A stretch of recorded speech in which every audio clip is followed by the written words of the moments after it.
नमस्कार आप सभी को।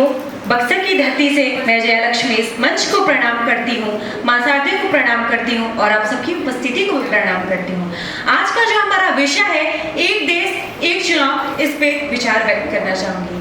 भारत देश के लोकसभा, राज्यों और विधानसभा चुनाव को लेकर लंबे समय से बहस चलती आ रही है। इसका सबसे बड़ा मुद्दे को समर्थन में किए जाने के हमेशा से बहस होती रहा है। महोदय, जब मैं बात करती हूँ कि हमारे देश में ये अभी से नहीं, सबसे पहले से ही लेकर ये चुनाव होते रहे हैं।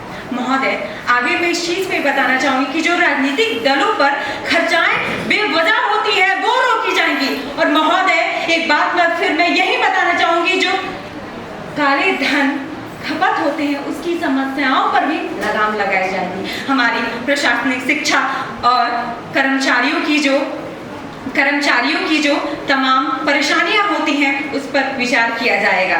और जो शिक्षकों की चुनावी ड्यूटी लगाई जाती है वो नहीं लगानी पड़ेगी। महोदय, अंत में फिर मैं यही कहना चाहूंगी कि हमारे लिए एक देश एक चुनाव हमारे लिए बेहद जरूरी है। हमारे देश के विकास के लिए जरूरी है कि हमारा व्यक्तित्व झलके विकास का, देश का, हमारा देश विकसित भारत को लेकर चमके और उस प्रगति तक जाए जहां हमारे आदरणीय नरेंद्र मोदी जी ने इसका सोच किया है।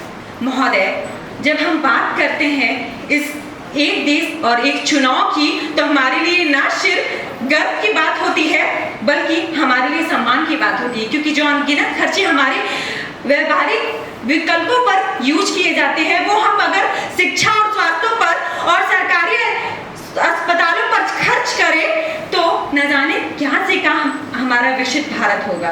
तो महोदय, इस अपनी वाणी को विराम देते हुए मैं अंत में फिर यही कहना चाहूंगी कि एक देश एक चुनाव होना बेहद जरूरी है हमारे देश के लाभ के लिए। धन्यवाद। जय हिंद, जय भारत।